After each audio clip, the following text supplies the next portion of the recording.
A summer day in San Antonio, Texas, was slowly drawing to a close. The air was warming in the sun, and reluctant to let go of the heat even as it set. In a small cafe on the outskirts of town, hidden among the trees, two people sat at a back table, seemingly completely incongruous at first glance. He was an elderly man, with a slight look of tired wisdom on his face, and she was a young woman with dark hair, dressed in a modest dress and headscarf that emphasized her religious status. They were Richard Gray and Aisha Saeed.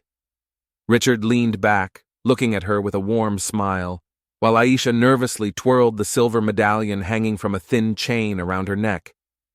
She said quietly, looking down at her teacup. Richard smiled even wider. His voice was soft but firm. "She won't know unless you tell her."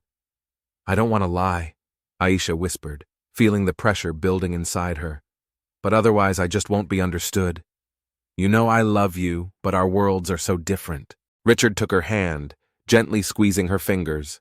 The gesture seemed both simple and extremely intimate. He realized that their relationship was like a fragile dish that could break at any wrong move. "We create our own world," he said quietly. "No matter what others say, it's how we feel with each other that matters." Aisha stared silently at their intertwined hands. She liked his confidence and his ability to find peace even in the chaos that enveloped her life. Richard, with his age-old wisdom and life experience, seemed to be the only one who understood her rebellion against the Aisha, was working in a local bookstore when Richard first came in looking for a rare book on the history of the Persian kingdom. She was struck by the way this elderly man with gray hair and penetrating blue eyes spoke of Eastern philosophy and literature. They began to talk, and after a few weeks they met here, in this cafe. Every Friday Aisha felt safe with him, even though she knew that their relationship would inevitably cause a storm in her family. Muhammad, her brother, was strict and unyielding. He believed that it was his duty to protect the family's honor. Recently, his suspicions grew stronger, and he began to follow his sister. Several times he stopped her, asking her where she was. Aisha always found something to say, but anxiety grew in her mind that one day he would find out the truth. "I'm scared, Richard," she admitted, unable to bear the silence. "I won't let anyone hurt you," he said firmly. "I'll talk to your brother if I have to. You don't know what he's capable of." Aisha shook her head. "This isn't just an affair for him. It's a betrayal of everything he believes in." Richard thought for a moment, looking into her eyes, which twinkled in the streetlights. He knew that this affair carried many risks, but he could not afford to lose Aisha. She brought something to his life that he had not felt for a long time, meaning inspiration, love. He pulled a small box from his pocket and placed it on the table. Aisha looked at it in surprise. "What is it?" "A gift," Richard said with a smile. "Open it." Aisha carefully opened the box and saw a thin silver bracelet with an engraving. The words were engraved on it. "Hope is a light in the darkness. Hope is a light in the darkness. It's beautiful," she whispered, putting the bracelet on her wrist. "You are my light in the darkness, Aisha," Richard said, and squeezed her hand again. This moment seemed perfect to them both, but outside the cafe a storm was brewing. They did not know that in a few weeks this idyll would end in tragedy. Aisha returned home late, but the light in the living room was still on. She cautiously peeked inside and saw Muhammad sitting on the couch, staring at her intently. "Where have you been?" he asked, not even trying to hide his suspicion. "At the bookstore," Aisha replied, trying to sound confident. "Until now?" He stood up, and his gaze turned cold. "I know you're not telling the truth."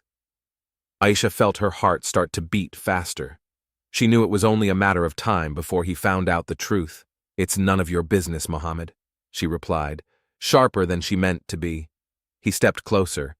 "If you're humiliating our family, that's my business," he hissed. "I won't let you continue with this." Aisha didn't say anything.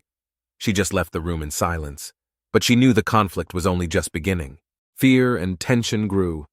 She couldn't stop thinking about what her brother had said and felt that something bad was about to happen.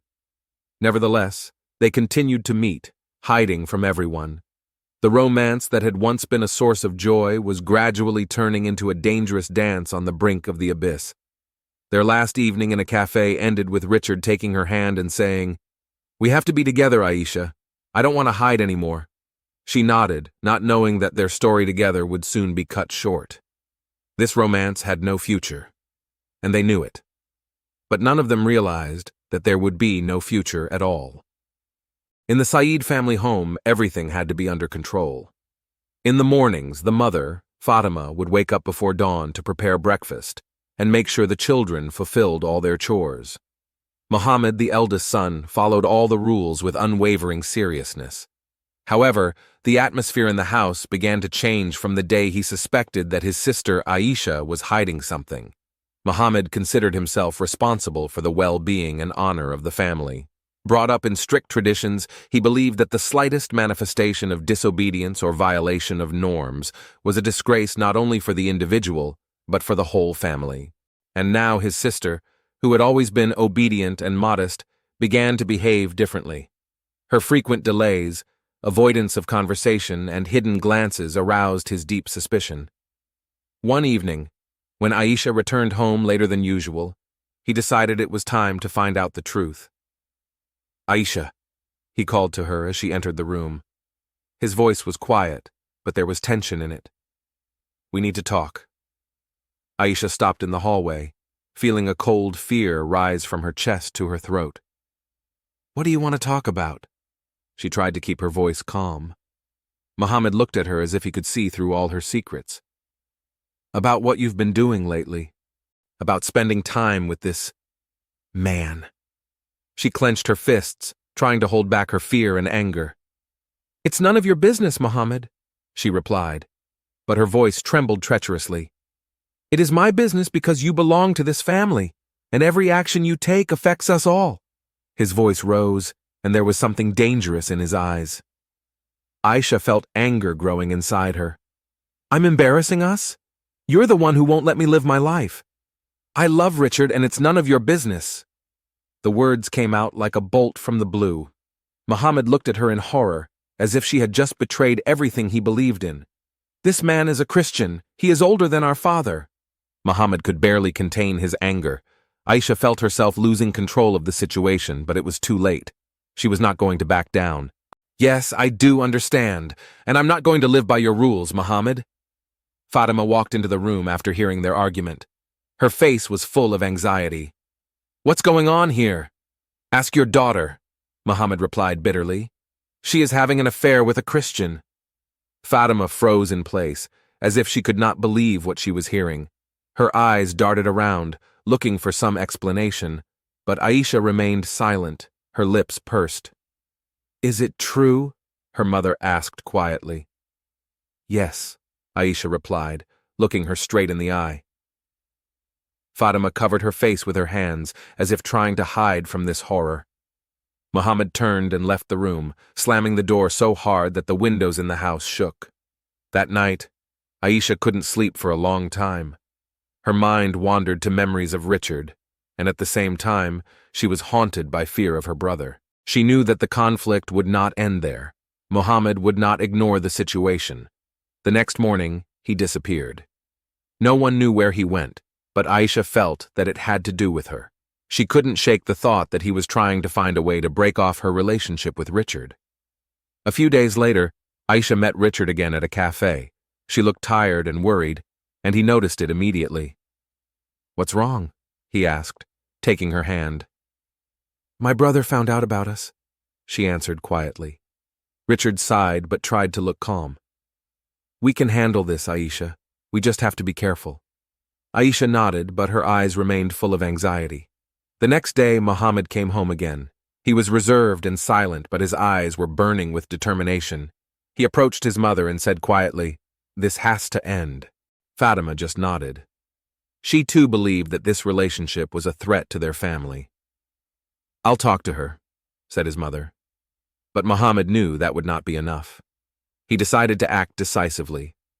Little did Aisha know that her life would change forever that night.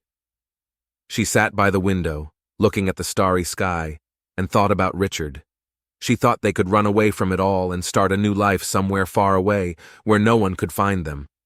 But fate had already prepared another scenario for them, and very soon Everything they had would come to an abrupt and irrevocable end.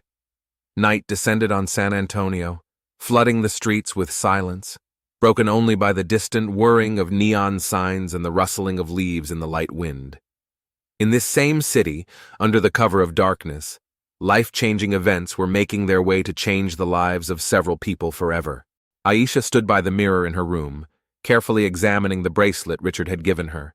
The thin silver reflected the light, and she unconsciously ran her finger over the engraving. Hope is a light in the darkness. This bracelet became for her not only a symbol of love, but also a promise of a new life, a different one, free from outdated rules and fear of judgment. Thoughts of the future were swirling in her head, and Aisha knew it was time to make a choice. She and Richard could not hide any longer. They had to run away, leave everything behind, and start a new chapter somewhere far away, where neither her brother nor her mother could find them. Aisha had already packed her belongings into a small backpack. They agreed to meet on the outskirts of the city, in their favorite spot by the river, where their romance began. This place was hidden from prying eyes, and they often walked there, feeling safe. Richard was waiting for her, staring into the darkness. He stood on a wooden bridge over a calm river. His hands were deep in his pockets, and his thoughts were confused between excitement and joy. Are they doing the right thing? Are they really ready to leave everything for love? There was a special silence in the air that preceded something significant. He heard branches crunching behind him and smiled, thinking it was Aisha. But when he turned around, he saw a completely different person. Meanwhile, Aisha was hurrying out of the house, trying to avoid any sounds that might wake her mother or brother. She put a bracelet on her wrist, saying goodbye under her breath. Everything had to be perfect. Her new life was just a few steps away. But as she walked down the stairs, she stopped when she heard a familiar voice behind her. "You think you can escape?" said Mohammed, standing in a dark corner of the corridor. She flinched in surprise, but quickly pulled herself together. "I will not live under your control anymore," she replied, her voice defiant. "I love him, and we will be together." "You're going to run away with this old man?" Mohammed stepped forward, his gaze as cold as a knife blade. "He will bring you nothing but shame."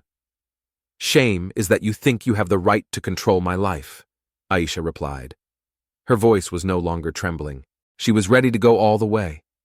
He stared at her silently for several long seconds, and then stepped aside, giving her room to go. But his gaze promised this was not the end. Richard didn't have time to say anything when he heard footsteps behind him. In the darkness, he saw only the glint of a blade, and the next moment he felt a sharp pain in his side.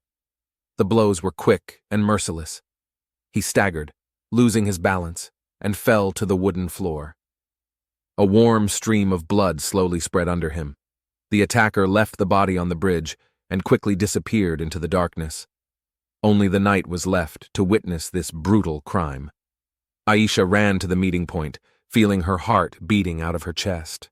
She saw Richard lying motionless and at first thought he was just resting, waiting for her. But when she got closer, she was terrified.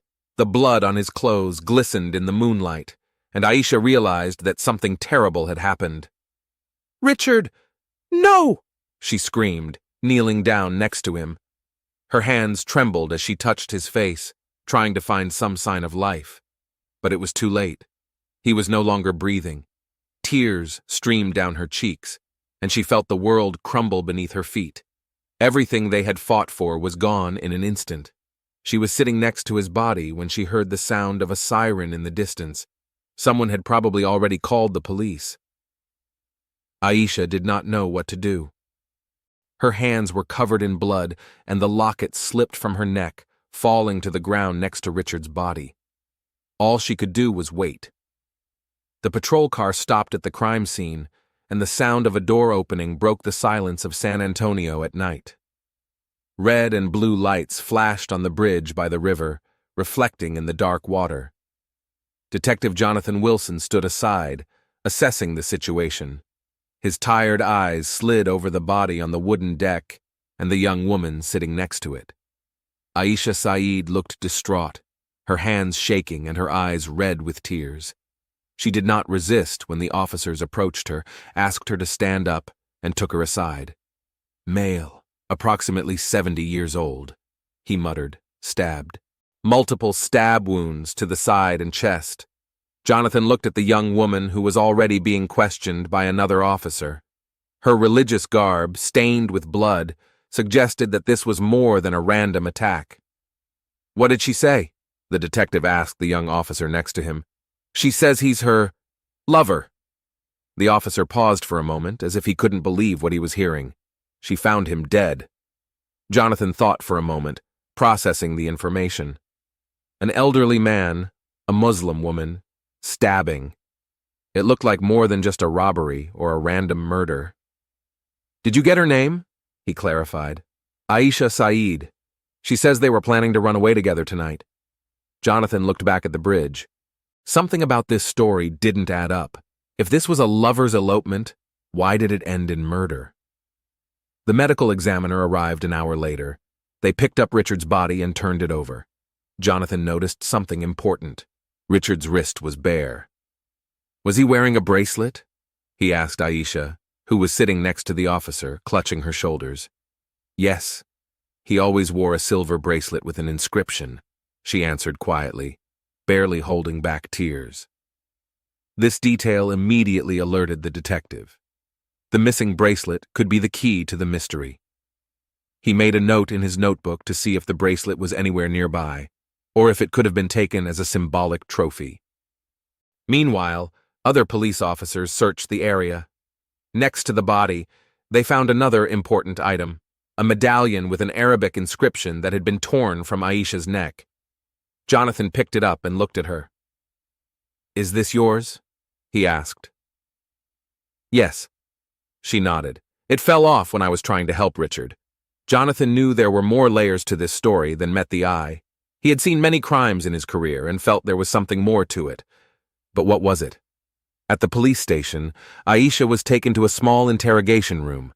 She sat at a metal table, twisting her fingers nervously.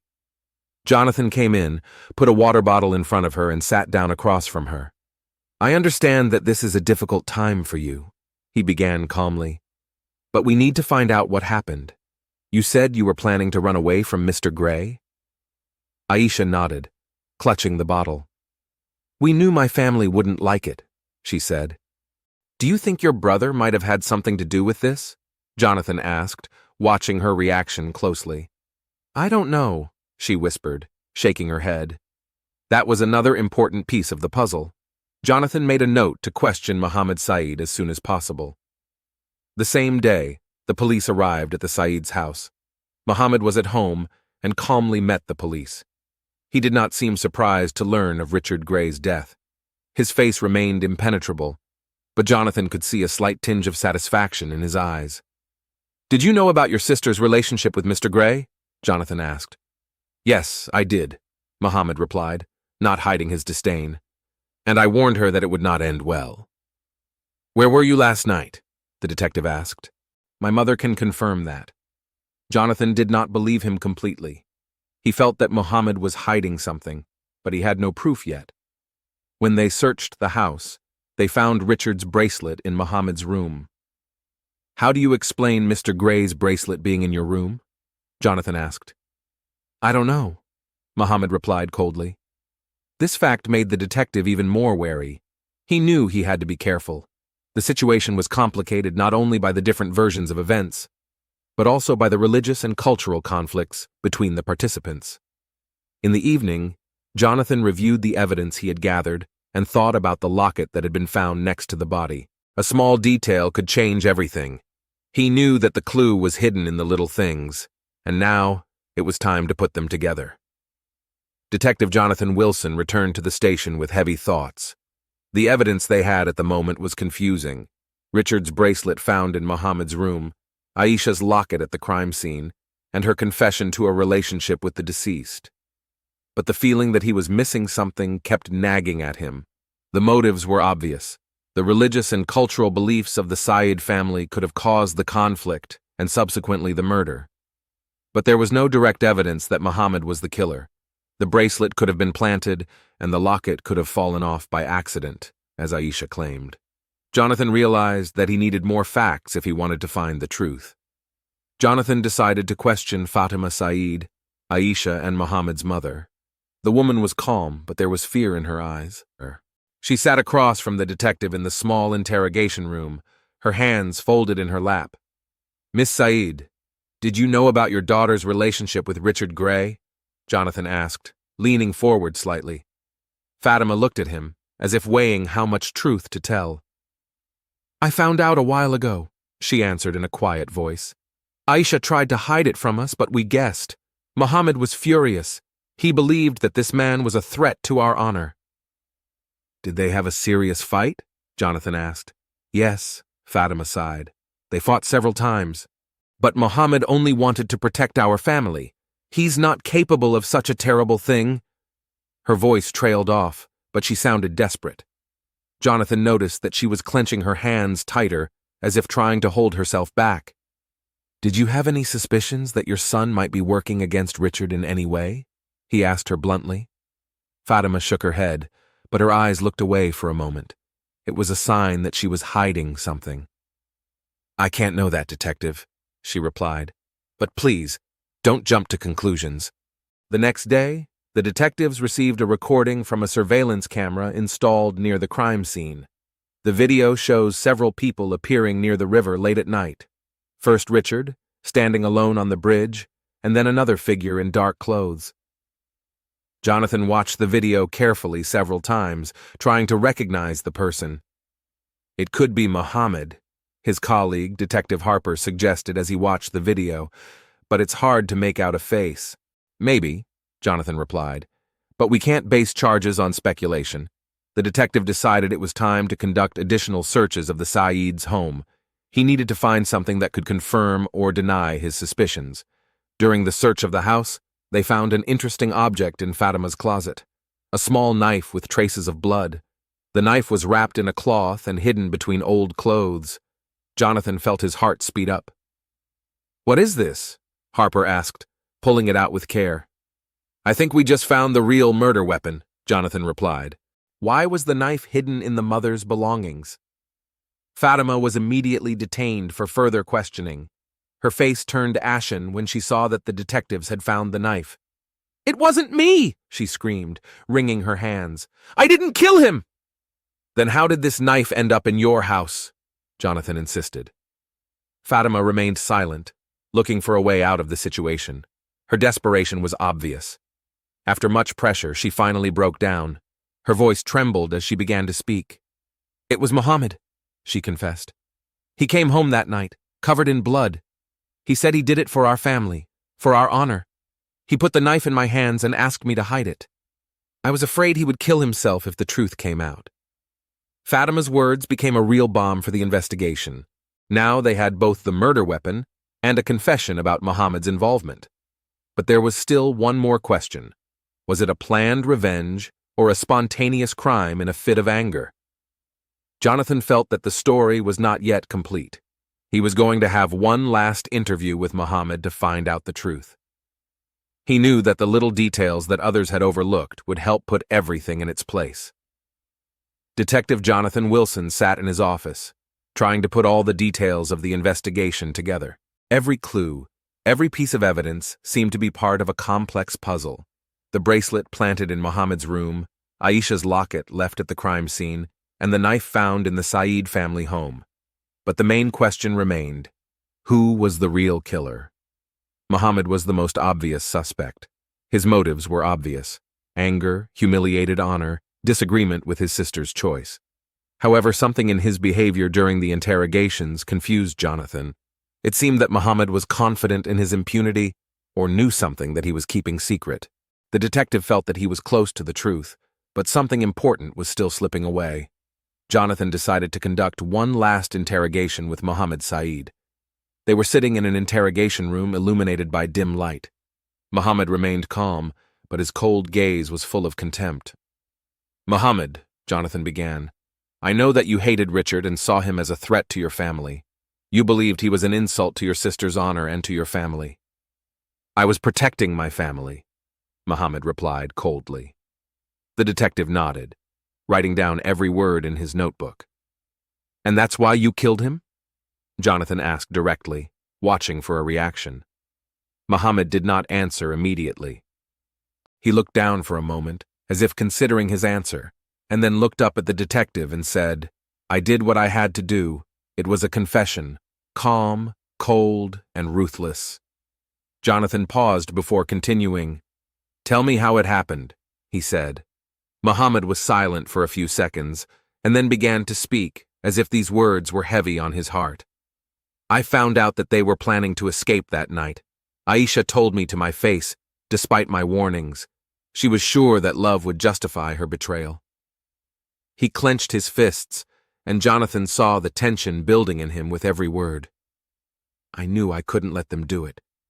It would be a disgrace to our family, a disgrace we could never wash away. I went to the meeting place before she did. When Richard saw me, he tried to talk to me, but I couldn't listen to his lies anymore." Mohammed closed his eyes as if trying to erase this moment from his memory. "I stabbed him, several times. He tried to struggle, but he was too weak. When it was over, I took the bracelet from his hand and walked away." "Why did you leave the bracelet in your room?" Jonathan asked. "I just threw it there," Mohammed replied with indifference. "Did you know that Aisha would find out the truth sooner or later?" Jonathan asked. Mohammed shrugged his shoulders. "She wouldn't have done anything. She realizes that I did the right thing." These words made Jonathan think. This was no ordinary murder out of jealousy or anger. It was an act that Mohammed considered a duty. He believed he was protecting his family and honor, even at the cost of another man's life. The detectives took Mohammed into custody, but he showed no regret or fear. His face remained as cold and indifferent as ever. The trial of Mohammed Said caused a huge public outcry. The case combined elements of a love tragedy, religious conflict, and family honor, touching on deep social issues, the limits of freedom of choice, the influence of tradition and bigotry, and intercultural stereotypes. Richard Gray became a victim not only of a crime, but also of a deep cultural confrontation that found its bloody end in his murder. From the first days, the trial aroused considerable public interest, especially among religious communities. The media actively discussed the relationship between 26-year-old Muslim Aisha Saeed and 70-year-old Christian Richard Gray. Some people saw it as a story of forbidden love, while others condemned the couple for violating traditions and age differences. The trial began amid massive discussion in the press and social media. Protests from different sides only exacerbated the conflict. Religious leaders of the Muslim community tried to justify Mohammed's action, calling it an act of defending family honor. Advocates for women's and minority rights saw this tragedy as another example of violence hiding under the guise of tradition. Some Christian communities expressed their condolences to Gray's family, emphasizing the need for a fair punishment. The press created sensations by covering the details of Richard and Aisha's lives, raising questions about possible bias in the investigation and the influence of family pressure on her choice. Aisha Saeed became not only a key witness, but also an object of condemnation and sympathy at the same time. At the trial, Mohammed's defense tried to present his actions as an emotional outburst provoked by the fear of losing his sister and protecting the family's honor. They argued that Mohammed had not planned the murder in advance, but acted in a state of passion when he learned of Aisha's intention to run away with Richard that night. The defense lawyer insisted, "This was not a cold-blooded murder. It was a tragic mistake caused by a conflict of values and traditions." The prosecutor's office, in turn, insisted that the crime was premeditated. They presented evidence, a knife that Mohammed had brought with him that night, which indicated that a crime was being prepared. An additional argument was the presence of Richard's bracelet in Mohammed's room, which confirmed the intention to hide evidence and deflect suspicion. The prosecutor argued, Mohammed Saeed acted deliberately. He not only killed Richard Gray, but also tried to deceive the police by planting the bracelet and creating a false trail. Aisha Saeed, who acted as the main witness, told the court about the tension in the family and how her brother had threatened her and Richard. She confirmed that Mohammed had repeatedly said that he would never allow her to be with a Christian. Her testimony was crucial in the case. After a lengthy trial, the jury found Mohammed Saeed guilty of first-degree premeditated murder. The judge sentenced him to life in prison without the possibility of parole. When the verdict was announced, the courtroom was filled with whispers. Some of the religious leaders in the room looked outraged, while others, including Aisha's supporters, breathed a sigh of relief.